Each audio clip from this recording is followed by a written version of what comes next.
Welcome back. Thank you for staying with us. A telethon to raise funds for the COVID-19 fight will be hosted on Sunday, the 12th of April 2020. Tourism Minister Dominic Fedee says it's an opportunity for the island's many allies and friends to pitch in to help raise funds to assist those on the front lines of the COVID-19 fight. So far, we have seen a tremendous amount of enthusiasm from people all across the world. We have been able to galvanize over $220,000 in donations from individuals, from large corporations, small corporations, and as well from personal contributions from private citizens of our country. The telethon will be done in conjunction with the St. Lucia Social Development Fund, and the funds are going to be raised to help the people on the front line to better serve us at this difficult time. We have to be very mindful of the fact that while nurses and doctors, as we have seen in other countries globally, are in great risk, that we must give them the very best chance of protecting themselves, protecting their lives, protecting their families, and protecting their health. Minister Fedee says funds are also needed to cushion the underprivileged and provide relief. The other demographic that's critical are the 2,400 people that are on the paupers list. And we have some 3,000 that are on the waiting list, but because of budgetary constraints, we have a whole host of other vulnerable people that cannot get on to the paupers list. Over the weekend, we did a food pack distribution, and that distribution reached over 10,000 individuals. And so it shows you the level of severity, the level of need in our country, and we must do everything possible to ensure that all of our citizens have the very best chance at surviving. At various times, we will have to do shutdowns and partial shutdowns, and this will indeed make it very difficult for disabled people among us to go to the supermarkets and get food and other essential supplies.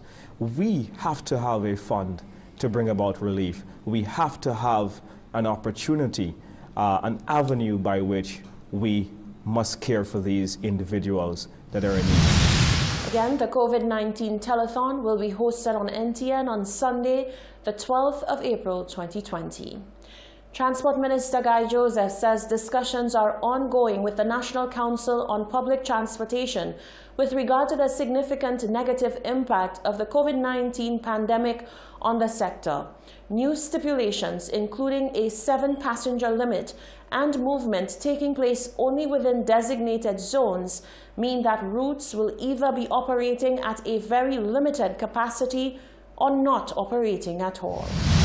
4 days of scaled-back business activity does not equate to business as usual for the transportation sector. Transport Minister Guy Joseph says the measures that government has been forced to implement as part of the COVID-19 fight will relegate some routes unnecessary for the time being.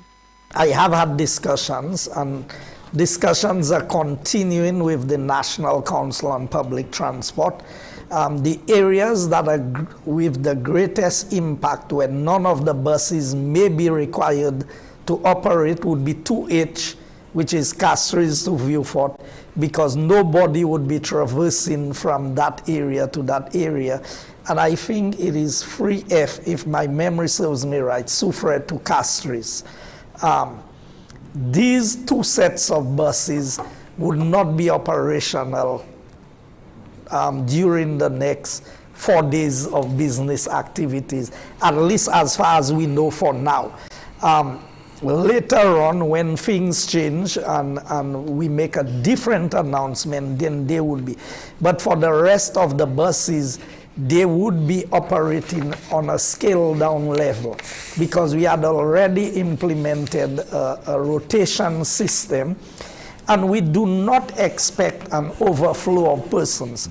Joseph says the government is fully aware of how these measures impact the bottom line of drivers. We are in discussions with the National Council on Public Transport as to how this matter is going to be dealt with, as far as, because the buses would really be running at a loss.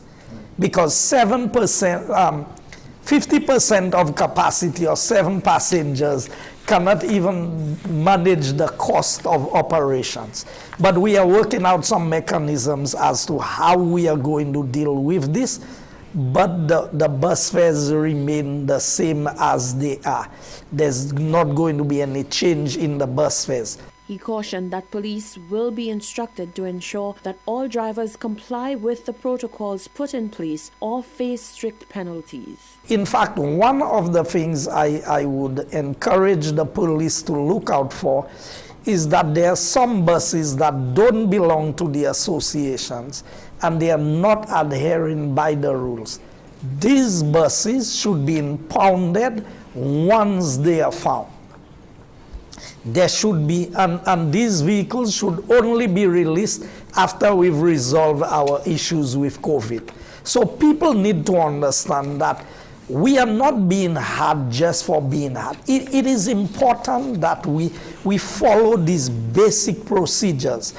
The minister is calling for the cooperation of both the motoring public and bus drivers to ensure that the fight against COVID-19 is successful. Owners of private vehicles are also cautioned that only 2 people are allowed to be in a vehicle at any one time. The warning has been sounded many times. Going out is a risk amid the COVID-19 pandemic. But it's a risk that scores of St. Lucians took on Tuesday when supermarkets and banks were reopened. They spoke to Hot 7 TV about why they felt it was absolutely necessary to brave the crowds to get what they need. It's about 28 minutes past 4.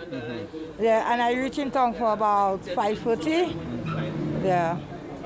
What do you think of the disinfection going on now? Yeah, well, I find it's good. And I'd like to thank the government for what he's doing because that's a serious thing. Morning. Maybe about 10 past 6. 10 past 6? Yeah. And you're making sure you come to collect Some groceries. some groceries Yeah. for the 3 days, basically for the weekend? Well, what I can afford to carry. Yeah, so for the weekend, so to speak. Well, I just reached not too long ago. Okay, and what you come to purchase? Tell us what you come to purchase today. Well, things like I need some adult pampers from my mom and stuff like that. And rice, which is something is getting really scarce these days. So I want to get some rice. Basically rice, flour. What do you think of the social distancing on the line? It's good, it's good. Normally before you used to have people all in your back, you turn around and you see them in your face. But it's now, yeah, it's good, it's good. It's good. The length of the lines I see here, the people are getting on like if it's only one day shopping you have, you know? And the social distancing, the people are not keeping the social distancing, you know? So I don't understand what's going on, you know? Well, I came about 5:30 this morning, and I followed the instructions were on the line, essential workers first, senior citizens, but some senior citizens they sent to waterfront. They said they had no idea to go to waterfront, so some of them left and some still remain. But that's okay. But other persons coming now saying they are senior citizens showing the ID card, it's a whole confusion. So if you have seniors and all seniors just overlooking the whole crowd or the line, then the whole thing is gone, you know. I think in all sense it works well because 20 per person, but you have just take the time and follow rules and regulations. The Department of Finance has allowed the excise tax rates on gas and diesel to move with changes in oil price movements. This policy decision may lead to excise tax rates above the previously targeted $4 per gallon. However, no increases in retail prices are expected at the pumps for the consuming public, given forecasts of relatively low crude oil prices in the near term. The excise tax collected in excess of $4 will be used for the COVID-19 healthcare response. Whilst this is not expected to meet the healthcare-related expenditures for COVID-19, it is hoped that it will provide some measure of assistance. The government says whilst it is mindful of the economic strain on the general public, the government has the onerous responsibility of minimizing the spread of COVID-19 by augmenting the medical systems. The Department of Finance will provide quarterly reports on the additional amounts earned and assigned to COVID-19 health-related expenses.